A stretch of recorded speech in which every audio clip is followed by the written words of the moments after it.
خب سطحی آزادی بیان یا خود وضعی آزادی بیان در تاجیکستان فعلا در کدام سطح قرار دارد؟ در این جلسه چی ها گفتن و چی ارزیابی ها شد؟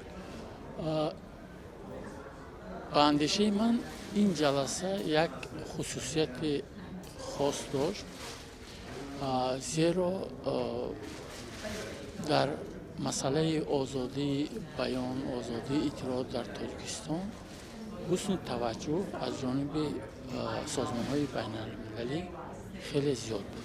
متاسفانه سطح سنزوری غیر رسمی، غیر قانونی و خود سنزوری در جامعه روزنامه‌نگاری خیلی زیاد شده است و حتی رسانه‌های با نفوذ تاجیکستان بیشتر به خود سنزوری مشغول هستند، از موضوعهای حساس مثلا در سمت سیاست داخلی پرهیز میکنند و بیشتر در باره مسائل اجتماعی مواد آماده میکنند. دلیلش چی است؟ واقعا تهدید وجود دارد با اونها؟ چی است دلیلی که خود سنزوری میکنند؟ دلیل از دست دادن بیزنس خود است. یعنی صاحب رسانه ها نمیخواهند با مقامات مشکلی داشته باشند که مقامات میتواند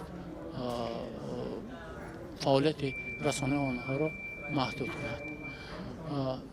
یک مشکل دیگر این با ژورنالیستیک نرفتن یا نآمدن نسل نو ژورنالیست‌ها و مشکل از آن سرچشمه میگیرد که حتی در دانشگاه علاقه یک ابرزی رسانه‌های مستقل همچون ابرزی منفی معنیداد کرده می شود و با دانشجویان امکانات نمیدن که آنها در چهاربینی ها در دور آموزش های سازمان جمعیتی شرکت ورزند.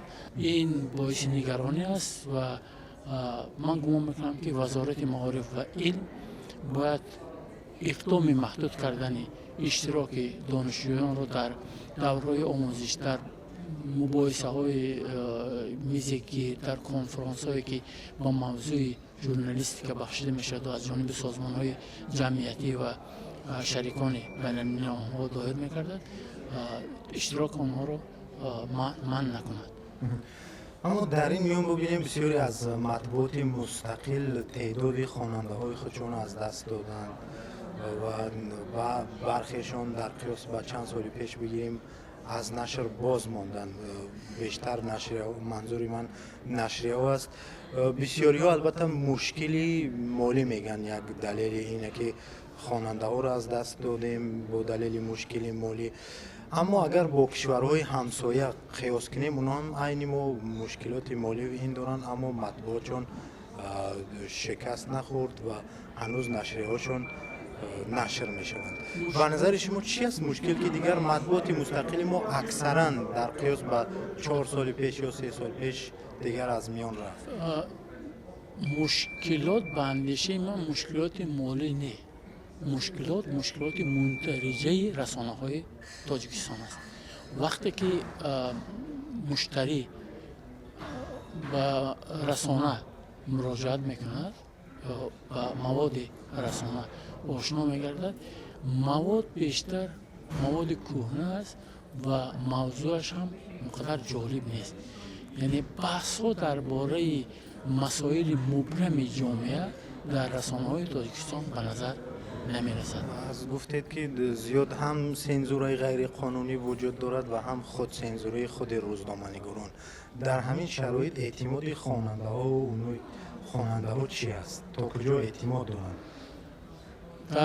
وقتی که درباره اعتماد خواننده ها، استفاده برندگان یا مشتریان رسانه ها صحبت میکنیم، ما باید همین چیز رو قید کنیم که متاسفانه اعتماد به ژورنالیستیک در تاجیکستان خیلی کاهش یافته است و یکی از سبب‌های از پایین رفتن اعتماد مشتریان به رسانه‌های تاجیکستان این همان مندرجه نه اونقدر جالب میباشد.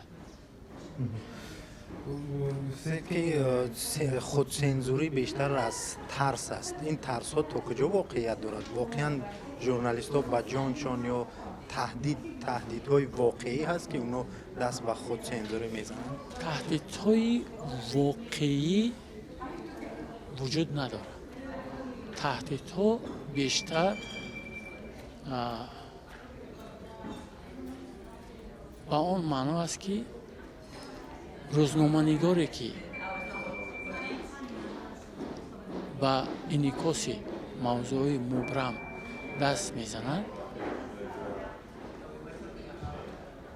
با حالت گرفتار شدنش ممکن است که دیگر یگان مواد او را رسانه‌های وطنی استفاده نمیکنند.